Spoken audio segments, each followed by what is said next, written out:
Welcome everyone to Monday Match Analysis. I'm Gill Gross. It is one of the finest runs in Novak Djokovic's storied careers.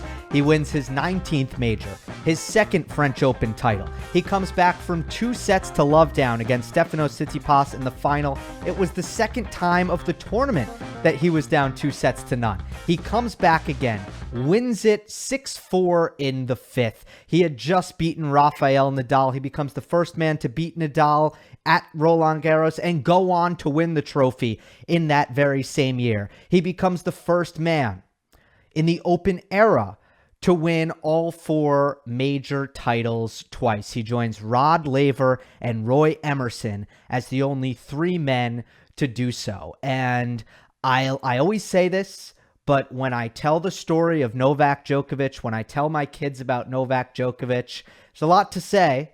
There's a lot of things going on, but I'd probably start with the mental toughness. And did he show it throughout this tournament run? After losing the first set 6-love in last year's Roland Garros final to Rafael Nadal. After losing the Rome final to Rafa Nadal in the fashion that he did, as Nadal went on a massive run of points in the 3rd set, a dominant run of points, and then to start that match and to go down 5-love. Think about all of that momentum that is going against the Serb, and he continued to search for answers, to solve the puzzle, to find the solution. Never stopped doing that, and he never stopped doing that in this match either. So it is one of my favorite things in the world. It is a Monday after a major, and I have some very exciting things to talk about when it comes to this match. So I'll take you through it real quick in a bit of a preview fashion. I want to talk about the age gap here and how it played a role. I want to talk about Djokovic's forehand and how he changed its use, and the Tsitsipas backhand fits into that narrative as well. I want to do some micro-analysis of the break of serve at 1-all in the 5th set. I'd like to talk about Novak Djokovic's drop shot, and I would like to talk about Djokovic's offensive returning. That is what we have in store. Steve Flink interview coming up. That'll be on Wednesday, and a live mailbag on Friday. All mailbags from now on, I want them to be live. All right, without further ado, I want to basically repeat myself. This is something that I talked about after the 2019 Australian Open final, when Djokovic defeated Dominic Thiem in 5 sets. And it goes like this. There is a mismatch in these matchups. There's a mismatch. And a lot of people think, well, the mismatch is going to be physical. How could a 34-year-old in Novak Djokovic, how could he outlast a 22-year-old in Stefanos Tsitsipas? A couple years back, Dominic Thiem must have been maybe 25 or 26. I think 25. And Novak would have been 2 years younger as well. How could that happen? Where's the mismatch here? There must be a physical mismatch, right? There's not. It doesn't exist. It's not there. You can think that it should be there. You can wonder why it's not there. You could ask me why it's not there. I don't have an answer for you. All I can tell you is it's not there. There is zero physical mismatch. It's non-existent for Novak Djokovic right now against these younger opponents. There's certainly not a technical mismatch.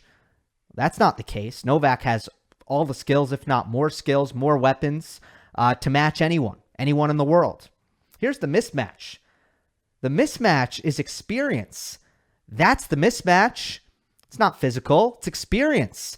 That's what is making a difference in these major finals, in which the big 3 has not lost one of them in a very long time.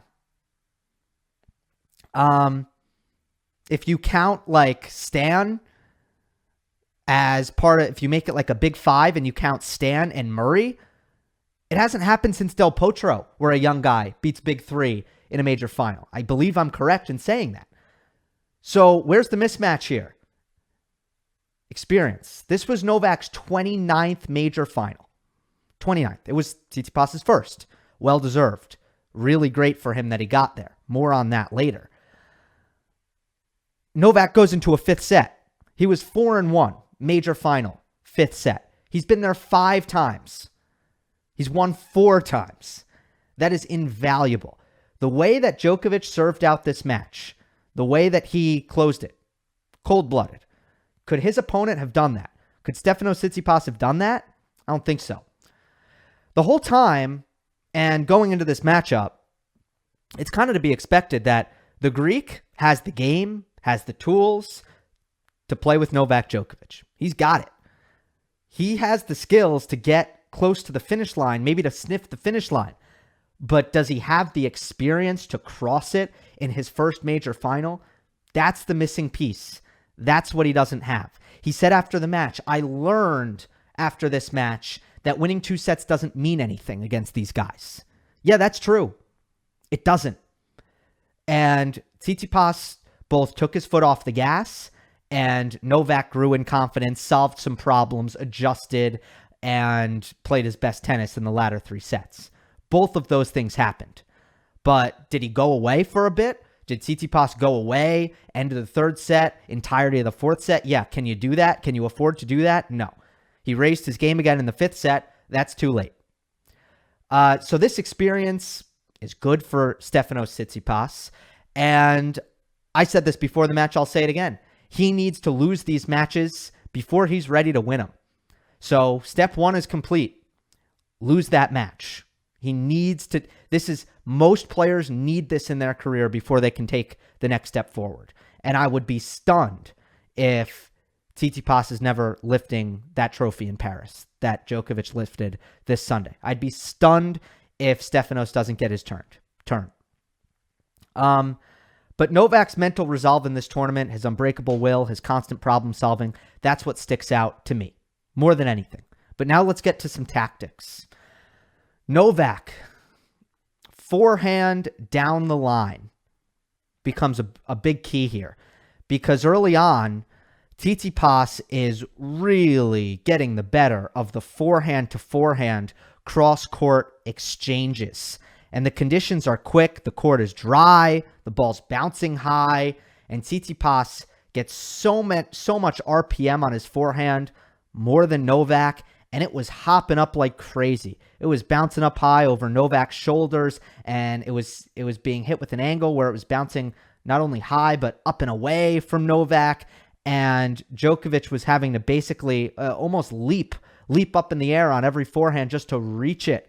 And we saw the difference that Tsitsipas, being the 6'5" figure that he is, extremely imposing, pretty heavy as well. He's got a heavyweight forehand, and Novak's forehand, I'd say in this tournament, it's good. It's a light heavyweight forehand, not quite that heavyweight forehand. And Stefanos on that exchange was winning, was looking overpowering. Novak was looking underpowered on the forehand to forehand rally.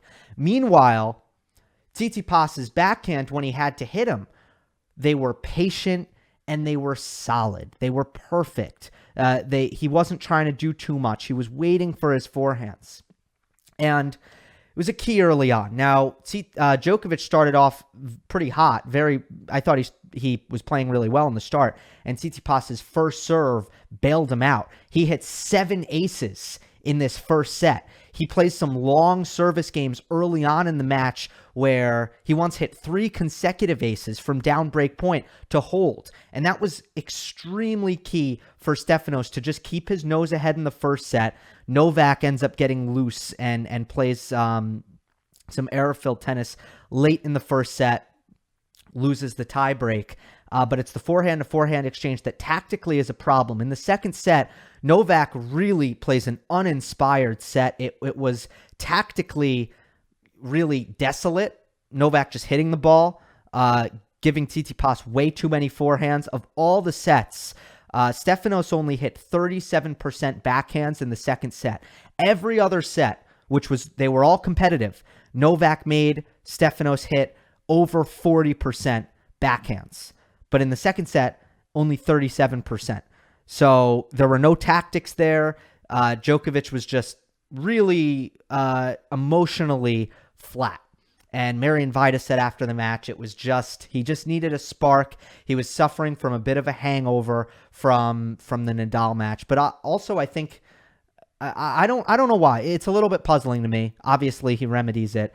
If he had lost the match, if Novak had lost this match, I would have been kind of scratching my head about the second set. I would have been thinking to myself, why was he so flat after losing that first set in the second? Because he didn't play a terrible first set. He made a lot of mistakes. He had his chances in the first set and, didn't end up capitalizing on them. Made a lot of mistakes, but I was surprised with the second set. Anyway, after the second set, Novak goes off the court, and as soon as he comes back, he's a little bit reinvigorated, but the tactics change, and here's the key.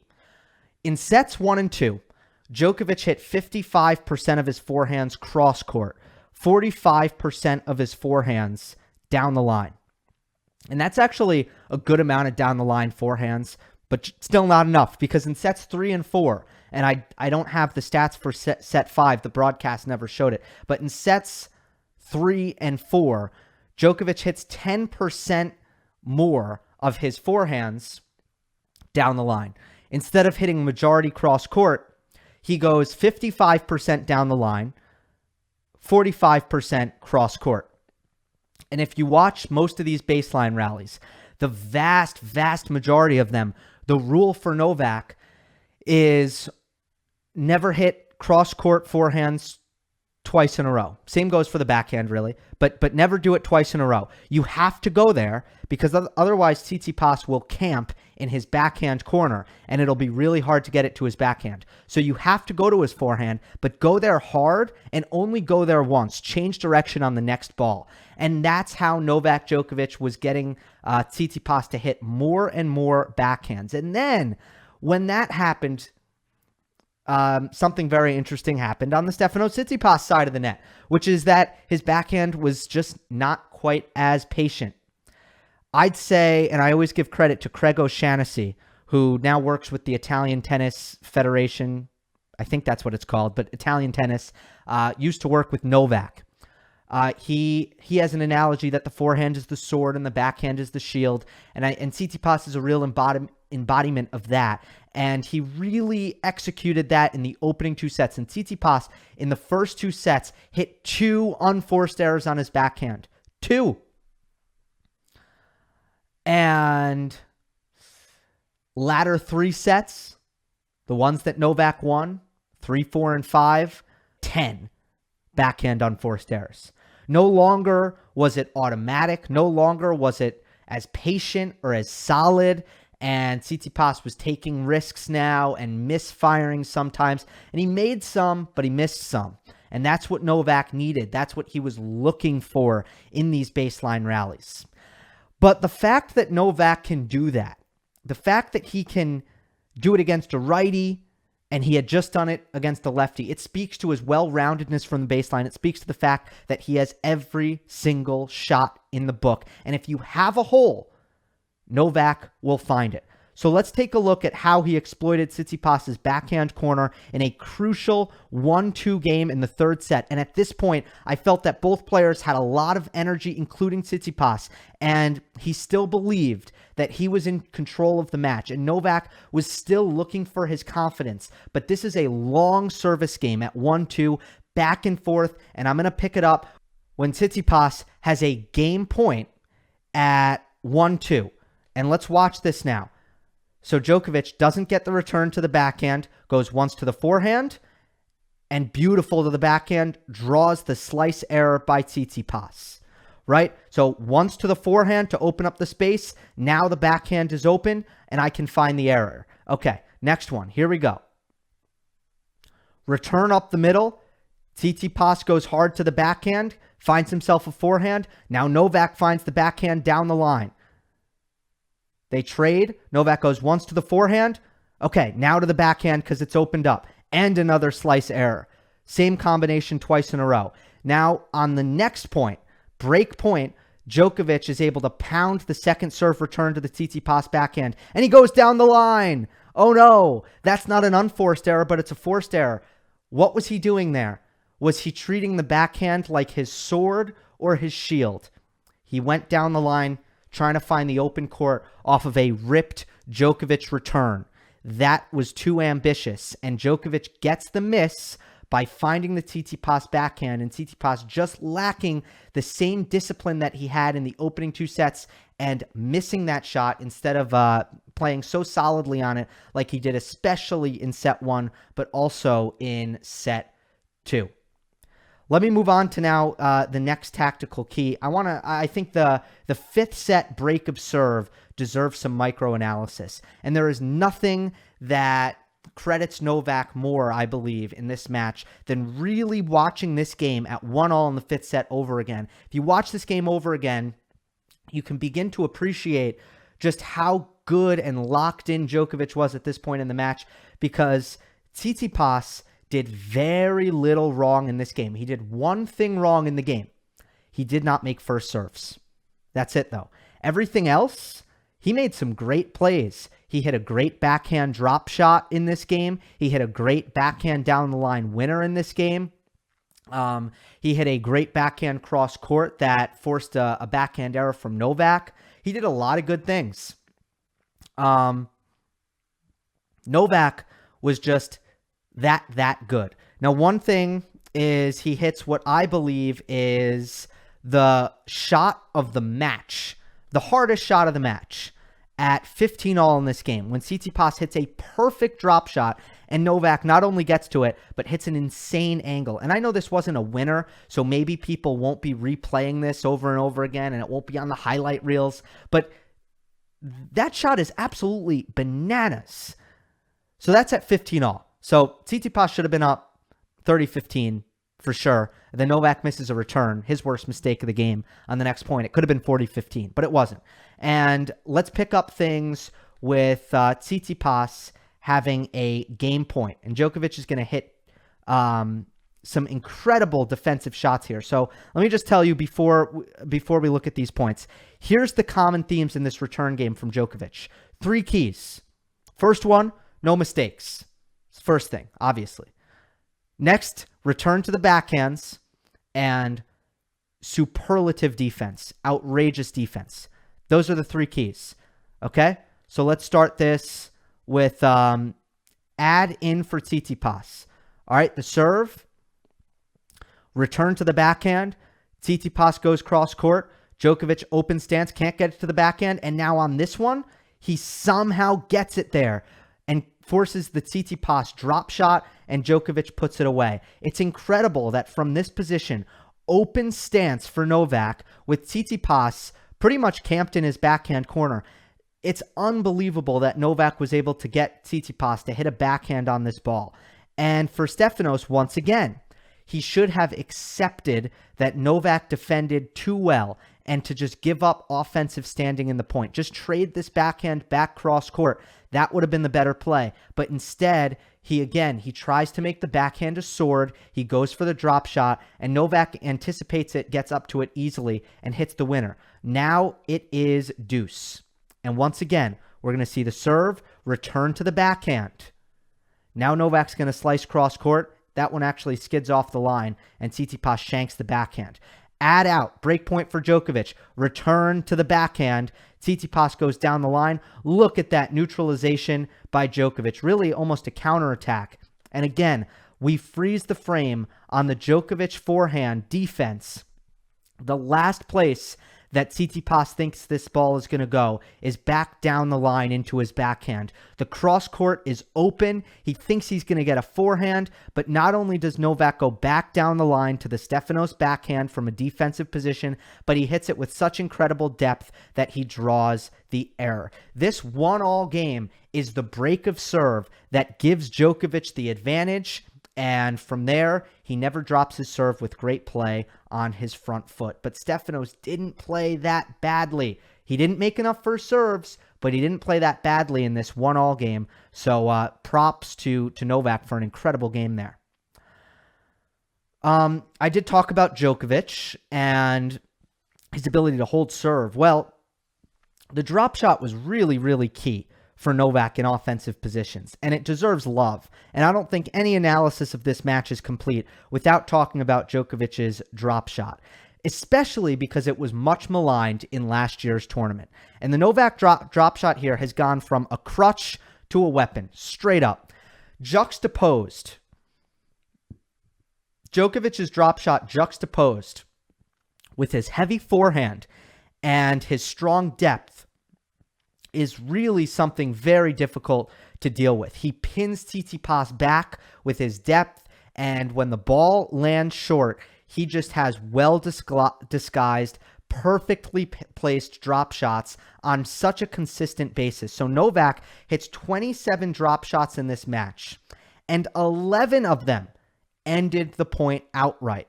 Only one of them was missed. 27 drop shots, 11 end the point, one unforced error, and then the rest were Stefanos Tsitsipas got the next ball back in play. He likely lost a majority of those points, but I actually think Tsitsipas came in with a good game plan on Novak's drop shots, and he did exactly what I thought he needed to do, which was mix it up and use the short angle cross court. Props to Apostolos, props to Stefanos, everyone who remedied that and knew that he needed to add that to his game. Great job there. The problem was so many of the drop shots Tsitsipas could not even get a racket on. He wasn't able to do what Nadal did in last year's final, which is move up the court position and, really just cover the drop shots a little bit better. He's fast, but he's just really far back a lot of the time. He's in the land of the magical clay quarter. Remember, I talked about that after Stefanos won Monte Carlo, and I talked about how Tsitsipas, with how strong and how fast he is and how heavy he hits, when he's 10 feet behind the baseline, he can create offense and be well positioned defensively, really in the same parts of the courts, and it's a magical power in the modern clay court game. Well, Novak's drop shot puts a bit of a wrench in that, doesn't it? Because you have to press up a little bit and cover that shot when you drop the ball short. No longer is 10 feet behind the baseline the most advantageous defensive position against Novak. You want to move up a little bit, and maybe you have to make him hit it through you instead of allowing that drop shot to be an open and effective option. The last thing I want to talk about is Novak's offensive returning. If you look at the first two sets, Tsitsipas won the short rallies, 0 through 4 shots, very, very handedly. And throughout the match, a little bit over 50% of the points in the match were played under 4 shots. I think it was around 53 or 54%. So if Tsitsipas has a big edge there, that's going to be significant. That's going to keep Djokovic from dominating the match, however you look at it. And the big thing that's changed is that Djokovic goes from losing the short points badly to winning them slightly, just getting a slight edge. But he had a good advantage as well in the medium length rallies and the long rallies. A lot of that was, again, keeping the ball on Tsitsipas's backhand, superior shot tolerance, really good finishing, moving the ball around, and all of those things. But in the short points, he was able to really turn things around here. And I think the biggest difference was not really the serve plus one game.